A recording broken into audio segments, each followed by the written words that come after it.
jueves más. Van pasando los jueves. Bienvenidos todos y todas. Bueno, pues vamos a empezar entonces con la reunión. Vamos a empezar leyendo el Salmo 119 desde la mitad hasta el final, o sea, desde el versículo 10, la segunda parte del 10. Dice así el salmista, que por cierto es David, dice, vamos,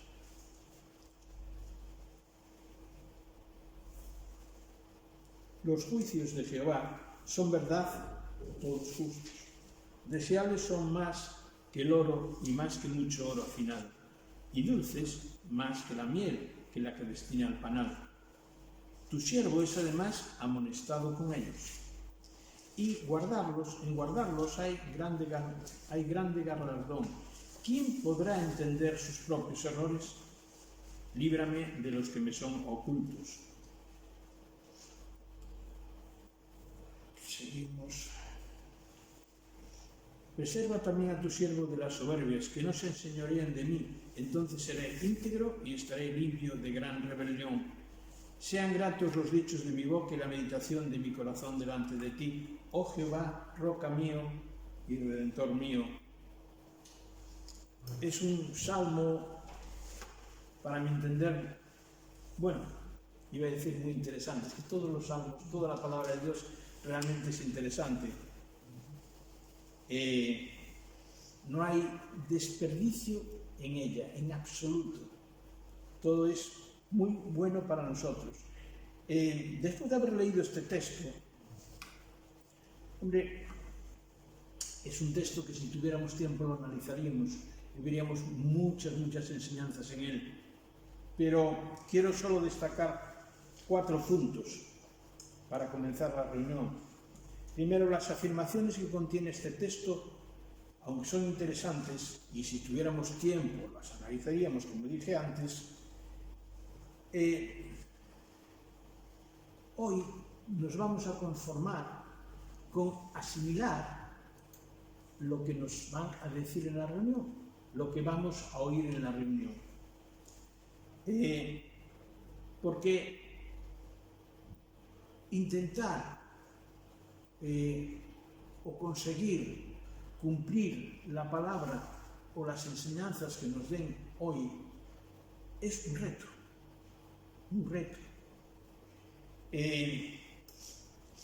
Cumplirlo a veces es difícil.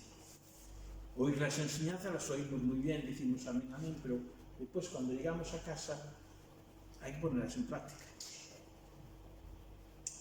Y ese era el reto al que yo me refería. Y este sería como un segundo punto, ¿no?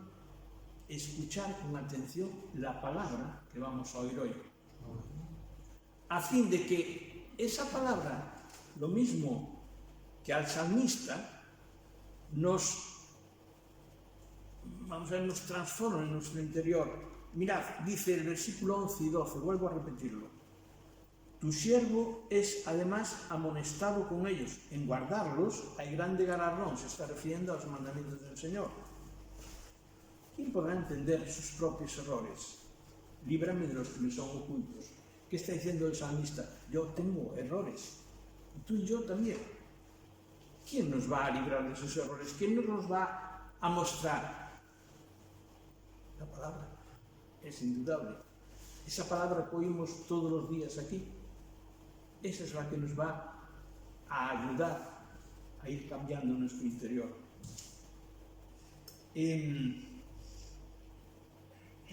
También es, y vuelvo a decirlo, es muy interesante venir con un corazón dispuesto. Yo tengo que venir con mi corazón dispuesto a oír esa palabra, a asimilarla.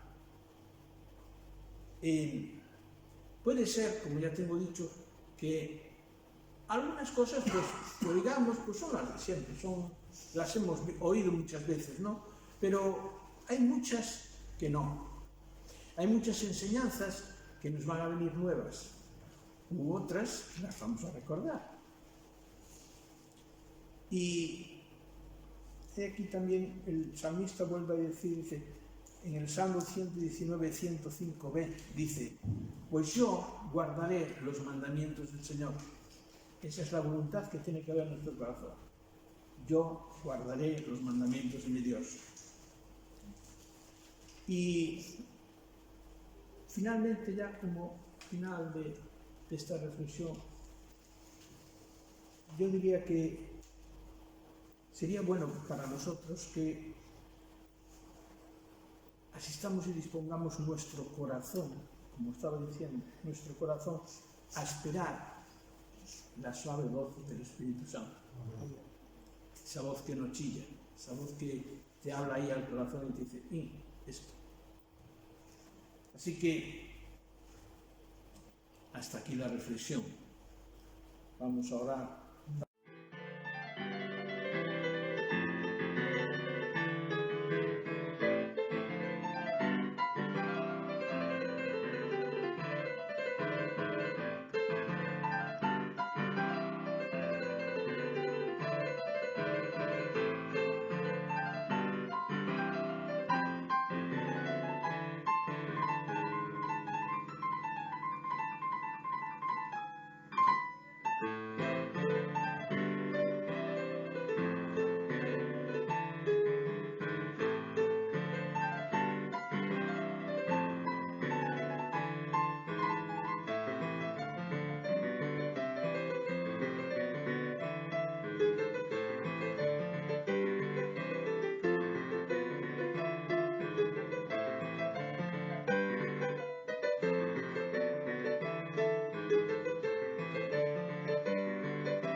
Es un versículo bastante conocido, pues Mateo capítulo 21, versículo 22, que conocemos todos, ¿verdad?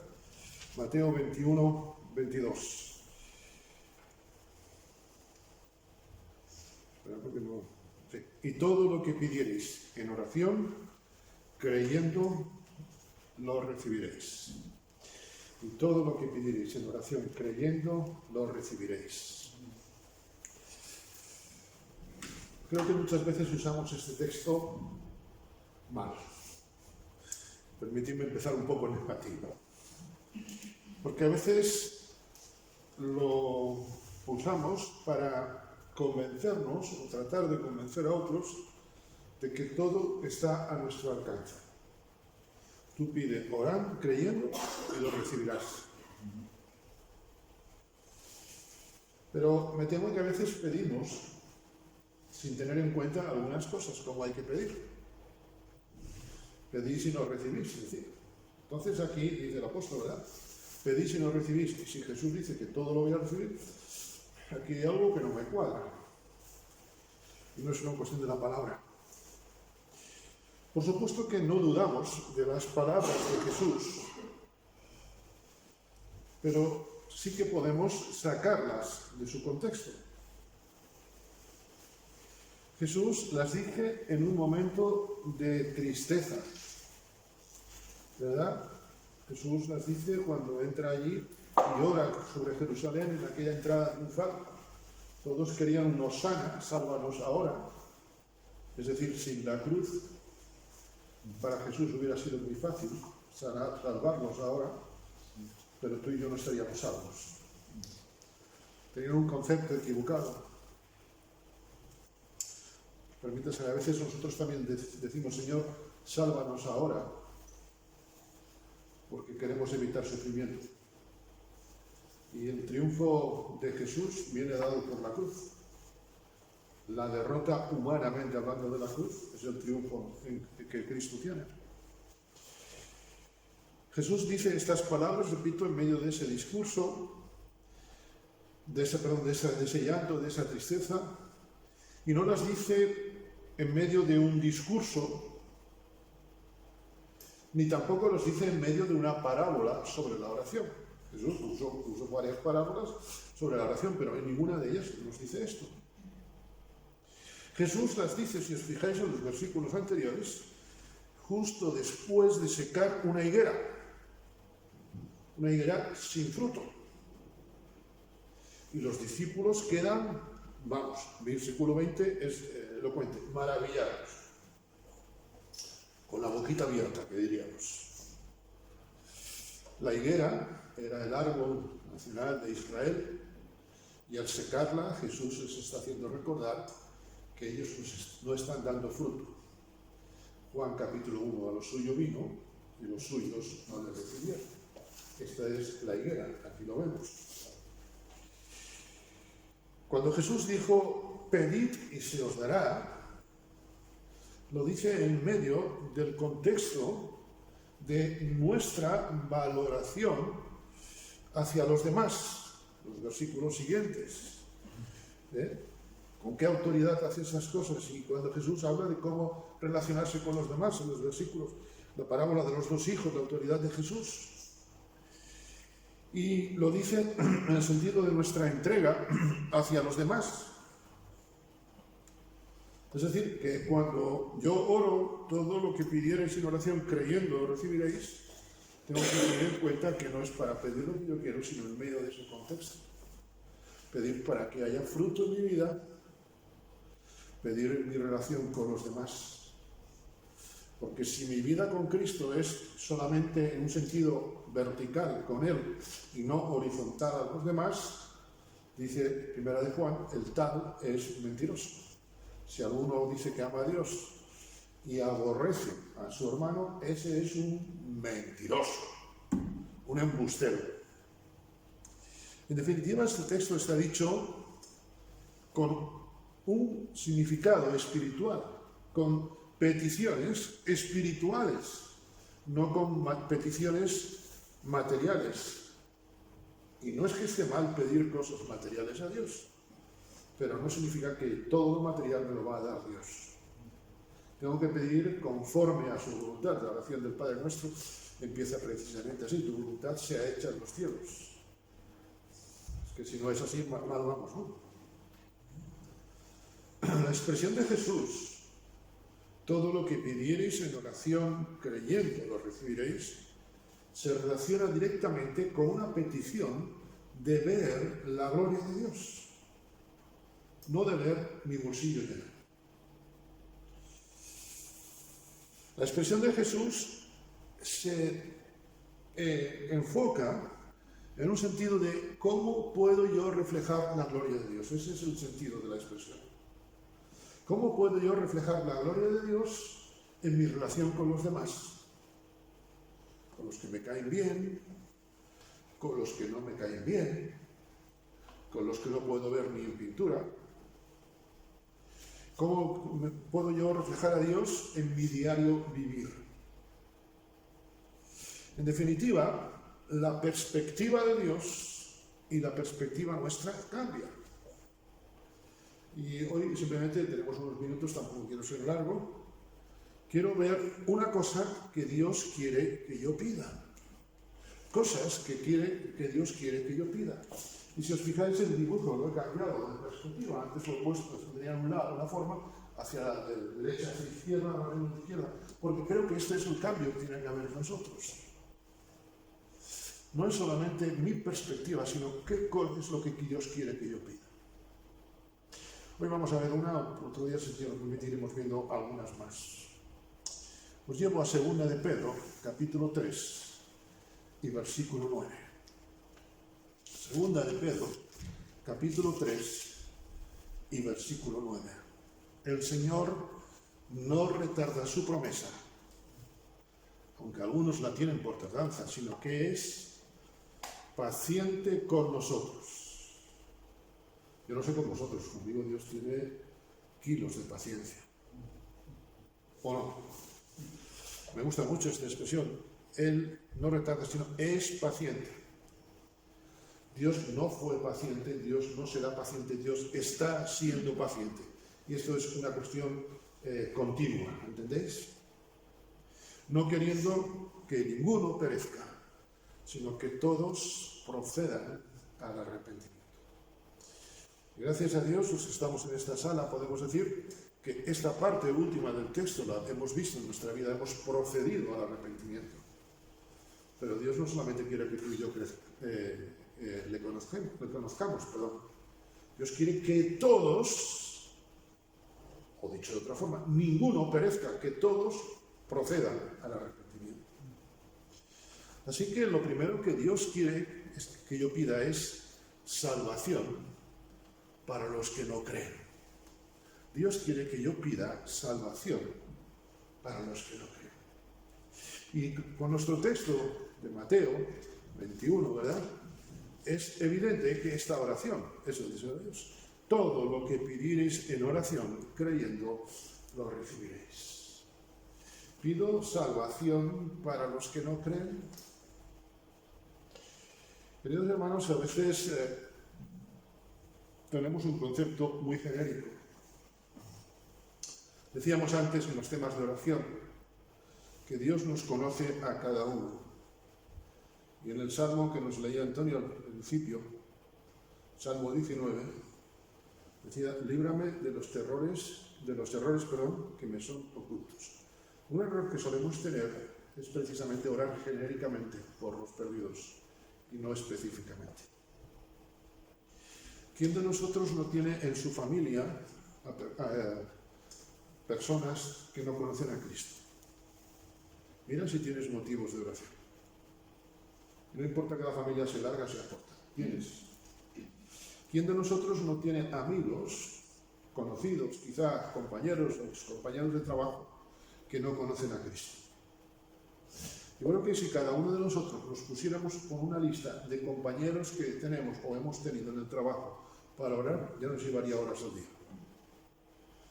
Aquí todos creo que tenemos 18 años, 19, ¿no? Y tenemos alguna experiencia.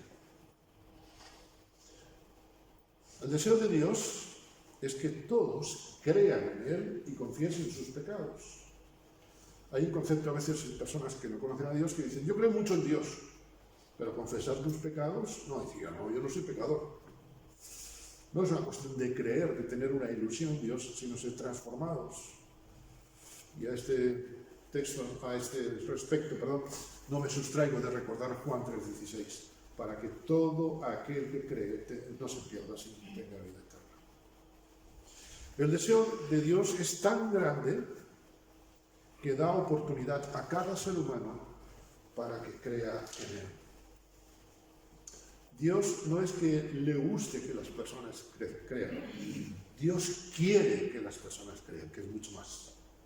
Uno puede tener gustos, pero una cosa es un gusto y otra cosa es una necesidad. Yo no digo que Dios necesite de nosotros, nosotros somos los que necesitamos de Dios, pero el deseo, la voluntad de Dios es que todos crean en Él. Obviamente somos responsables.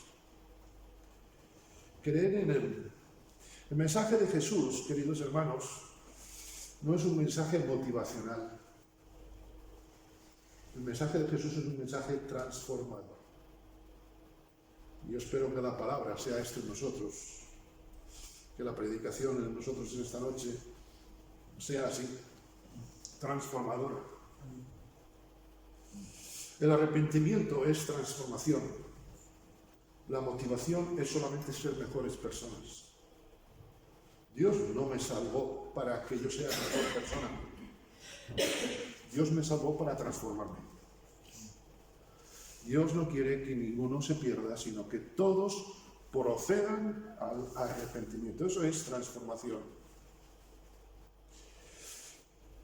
¿Qué tiene que ver esto con todo lo que pidierais en oración creyendo? Porque el deseo de Dios es que se salven y yo tengo que orar por ese. Y Dios va a contestar mis oraciones. A mí me sorprende cómo ahora, por ejemplo, por Facebook, yo comparto en Facebook las predicaciones, lo que publicamos. Y me sorprende que últimamente antiguos compañeros de escuela de mi infancia están compartiendo ese vídeo.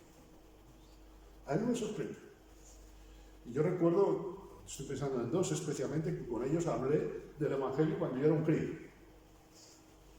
La palabra del Señor no vuelve vacía.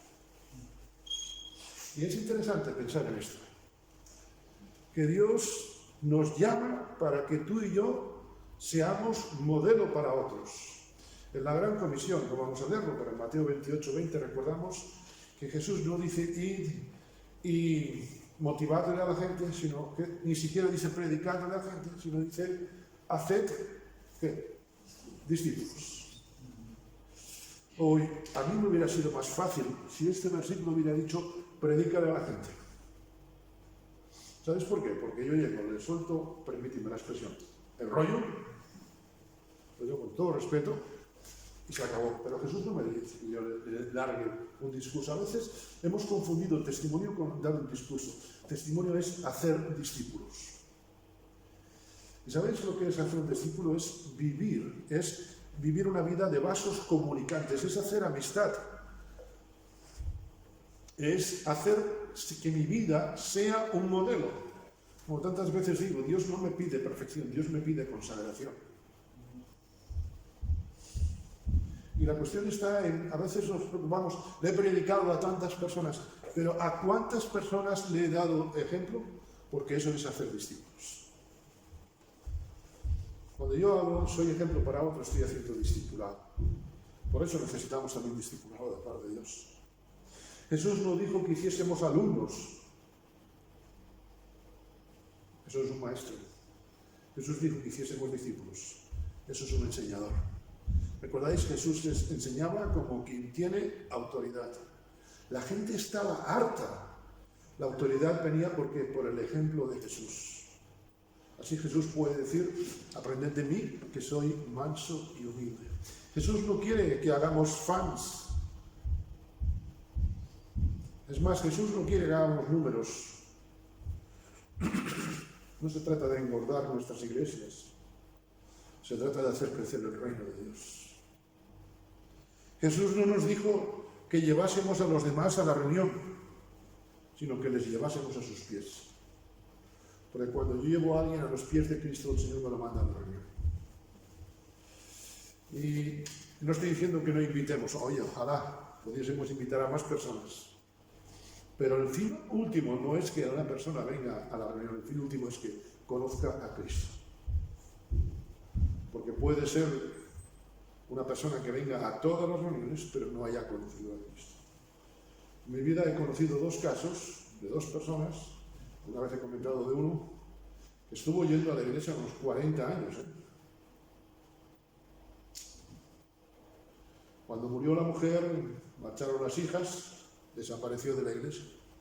Y alguien le preguntó, hombre, ¿usted cómo ha dejado de ir a la iglesia? Y yo es que fui todos estos años por no aguantar a mi mujer y a mis hijas. Qué tres fieras serían, vamos a ver, ¿no? Pero, ¿me entendéis? Eso es duro, ¿verdad? Por supuesto la palabra es la que hace, pero si tú cierras, el objetivo no era que aquel hombre viniese, el objetivo es llevar a esa persona a Cristo. Muchas veces tenemos que reconocer que muchas veces nos preocupamos más de si la persona que no conoce a Cristo viene a la reunión o no, en vez de preocuparme por su salud espiritual. En vez de preocuparme en ser yo un modelo apetitoso para que la otra persona venga a Cristo. Hace unos años en Canarias había un programa de televisión de un cantante, una especie de Operación Triunfo, vamos a decir así, un cantante muy conocido a nivel regional, se llamaba Yo quiero ser como Pepe. Pepe era el cantante, Pepe era meramente. Y es curioso porque todos querían ser como Pepe. A mí me gustaría que en el cielo hubiese alguien que haya conocido a Cristo y que haya querido ser como Pepe. Eso es discipulado. Que hayan podido ver en mí a Cristo. Es mi oración, Señor, quiero ser un ejemplo para otros. Porque lo primero que Dios quiere es que yo pida salvación para los que no lo tienen. Y a veces pensamos, es que el Señor se salve. Sí, pero ¿cómo creerán si no hay quien les predique? ¿Cómo creerán? ¿Cómo tendrán un modelo si no tienen un modelo a seguir? Todos aprendemos a base de modelos. Todos aprendemos. Cuando vas a hacer una comida, por ejemplo, piensas en el resultado final y ahora vas ideando, pero tienes eso en mente. Y si no conocen a Cristo, si no tienen un modelo de Cristo válido, ¿cómo van a creer en Él? ¿Cuántas veces me preocupo por ser un modelo para los demás? Y permitidme, ya finalizando, pido a Dios que otros le conozcan. Pido a Dios que me dé oportunidades de hablar. O pido que mi vida sea un modelo a seguir por los demás. Porque si yo pido solamente que me dé oportunidades, eso es un momento.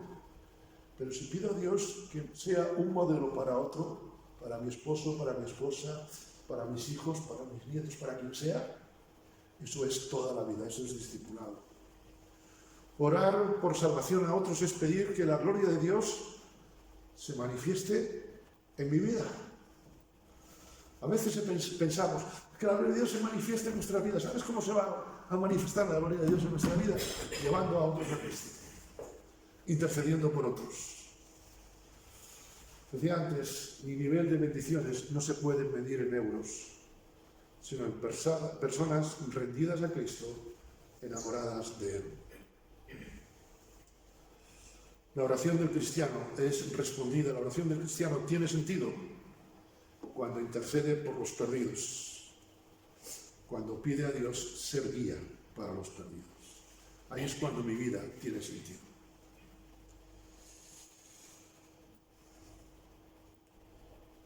Una chica que hoy es ingeniera informática, supe años después de esto, se enamoró de la informática porque un día yo le mostré, ella era una niña, cómo era un ordenador, un MSX de aquellos antiguos que había primero, ¿no?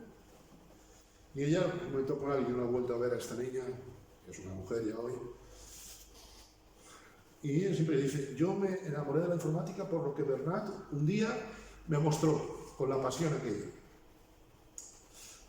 Me siento, permitidme, me alegro, pero mi alegría será eterna. Cuando yo llegue al cielo y vea que el Señor me diga, mira, que nadie daba un duro, que quizá ni siquiera tú te diste cuenta de él, tú fuiste modelo para que él fuera a mí. Así que el deseo de Dios, ¿qué es lo que Dios quiere? Que pida salvación para los que no lo conocen. ¿Lo vamos a hacer? Que el Señor os bendiga.